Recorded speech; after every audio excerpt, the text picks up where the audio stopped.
My doctors told my husband, 30, and I, 31F, that our baby has many birth defects. I want to abort. He does not. My doctors told my husband, 30, and I, 31F, that our baby has many birth defects. I want to abort. He does not. This was a planned baby, and I'm absolutely devastated. Me and my husband met in college and have been married for 6 years now. We have one son who is now 4 years old. I know some people are gonna wonder, but yes, we did discuss our moral political views before even getting engaged, and we're both pro-choice. When we were 21 and 20, we made a stupid mistake that ended in a pregnancy. We were both flat broke and not at all ready for kids. I decided to terminate, and he fully agreed with and supported me. He loves our son so much and is an amazing father. He confided in me that he loved the idea of having a daughter as well. Luckily, we're in a good financial place, so I agreed and we started trying for a second baby. We conceived fairly quickly and were overjoyed. We also soon discovered that we're having a girl. My husband was so excited. As soon as he was told, he went all out and started to plan her nursery. He asked our son to help him pick which shade of pink he wanted, which crib to get, what the theme should be, etc. It was all so adorable. I don't want to reveal any personal medical history, so forgive me for being vague with the descriptions. At our last doctor's visit a few days ago, we were given the news that our daughter has severe birth defects. They think that she could possibly survive the birth, but any life that she gets to experience will be painful for her. There have been medical cases of babies with the same conditions to survive from early childhood to even the teenage years rarely. These poor children suffer with so much pain and are uncomfortable their entire lives. They are very low functioning and need around-the-clock care, as well as several uncomfortable surgeries to try and give them a better quality of life. We were both heartbroken and cried for hours together in the car. Then we drove home in silence. Neither of us said anything until my husband began to quietly mumble his thoughts.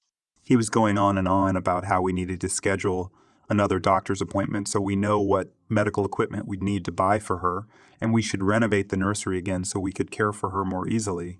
He said that he'd definitely have to talk to his boss so he can take a longer paternal leave. He wants to be by her side in the NICU until we can take her home. He talked about how we'd have to ask his mom to babysit our son more often while she's a newborn. He even said that maybe we could sell one of our cars, move to a smaller house, and take our son out of private school so we'd have more money to pay for our daughter's care. I was silent until he asked me what I thought. I was blunt and said that I think we should terminate the pregnancy. Now I feel bad for saying it that way, but I was still frazzled from the news. This made him very upset. He began to cry and ask why I don't want our daughter, even with disabilities. I mentioned our previous abortion. He said it was different because it was unplanned and we had no way to take care of the child. Now, we're in a pretty good place financially, so theoretically we could shoulder the cost of our daughter. I have a bit of personal history with this type of situation. My best friend in high school was at my house all the time because her parents were way too busy with her severely autistic older brother. They did love her, but she was pushed to the side her entire childhood. I told him this story. He said that we'd do better by our son and daughter. My best friend's parents were stupid for having a second kid after they already had a disabled one. He then seemed hopeful for a minute and asked if I was just afraid. He promised that he'd be by my side the whole time, and we could do this together. I told him it's not about fear. Our daughter will be in pain constantly if she's born alive. It would be a short and painful life for her. I love this baby so much already. I don't want her to suffer like that. He began to yell that even if she doesn't live long, we could still pour our hearts and souls into making her life as fulfilling as possible. I didn't respond, and he stormed inside. It's been a couple days now, and he won't even look me in the eyes. He sits in the new nursery for hours. Our son is very confused. I know he's grieving, but I really don't want to go further with this pregnancy. I love him so much, I have no idea what to do now. Husband and I learned that our planned daughter has many birth defects that would devastate her quality of life. I want to abort in order to save her from an existence full of pain. My husband wants to keep her so we can love her for however long she lives. My daughter has a 20-year-old autistic bipolar daughter, my granddaughter. There are 3 daughters in total, one older and one younger. The autistic child cannot self-entertain and will always have the mentality of a 6-year-old child. My daughter's marriage fell apart and the ex-husband wasn't around to take any responsibility. Plus, my daughter was rarely reimbursed for medical and dental out-of-pocket expenses. The oldest daughter, the glass child, was parentified so her mother could work nights. She now has gone no contact with her mother and blocked her everywhere due to her childhood losses. The younger child has lived in the shadow of the autistic sister and has many issues going on. My daughter can't leave the two of them at home because the older sister becomes violent. When toddlers, the youngest had to have her hair cut short because her autistic sister would pull her long hair out by the roots and rip her scalp all bloodied. It was awful. My daughter is movie star beautiful, but men who have professed their love for her and had wanted to marry her, but not the disabled daughter. My autistic granddaughter cannot self-entertain and is a Velcro person, so is always there. It's been a family tragedy. My daughter is a prisoner in her own home. My ex-husband would not help. I work full-time and had gone to school at night, so I was pretty much depleted. Plus, my autistic granddaughter is hard to keep. I love my granddaughter, but I would not wish her life or my daughter's life on my worst enemy. It hurts me to say this, but it would be a mercy to not bring this severely disabled child into the world. What a cruel thing to bring this unborn child into the world. The husband is out of his mind with grief and cannot see the whole picture. The wife needs to make up her own mind, even with the sad choice to divorce if it comes to it. To the haters out there, unless you have walked in another person's shoes, you cannot understand this catastrophic situation. We have a bit of time, but if we don't resolve this, soon termination will be impossible. Thank you all so much for the advice and kind words. I'm sorry I haven't responded to many chats and comments. I've read through them all. The empathy and compassion shown is truly touching. After I made my original post, my husband and I rushed to get a second opinion.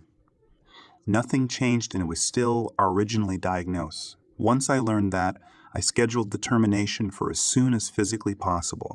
I didn't tell my husband at first. He kept on raving about how we could give her as much love in her life as we can.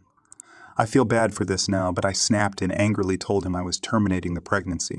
That I know how he feels, but I will not allow my daughter to suffer just because he wants to love her. He was very angry with me after I put my foot down. After he realized his pleading wouldn't change my mind, he didn't speak a word to me. It was like he refused to even acknowledge my existence. I was terrified that he'd go and leave me all alone with the scraps of our family. I tried to explain it to my son, but I think he still doesn't understand. Then, the night before the procedure, he stepped into my room and apologized for everyone, and promised to be more supportive of me from now on. I was so happy and relieved I started to sob, and he held me all night. My original plan was that my mom would drive me to the hospital. Then once it's done, a close friend would take me home. Since it was only the night before, he said he couldn't miss a full day of work, but really wanted to drive me home. I agreed to let him, and then the procedure was done in the morning. My son is having a long sleepover with my best friend's family. I don't want him to see me like this. The next morning, the termination was done. It went fine with only minor physical pain, but the emotional toll was crushing. After I was done, he didn't show up to get me. I waited for hours and he wouldn't answer any of my calls. I ended up having to call a friend out from work to take me home. When we got there, I saw just one note on the counter saying he can't do this. A few of our daughter's special toys were removed from her nursery. My entire life has fallen apart in a matter of days. I asked my mom to watch my son for a little while. I still can't contact my husband. Everything feels so pointless. I'm a doctor and I work in IQ, seeing children exactly like the one you may have had. If I were in your position, I would have done the same thing.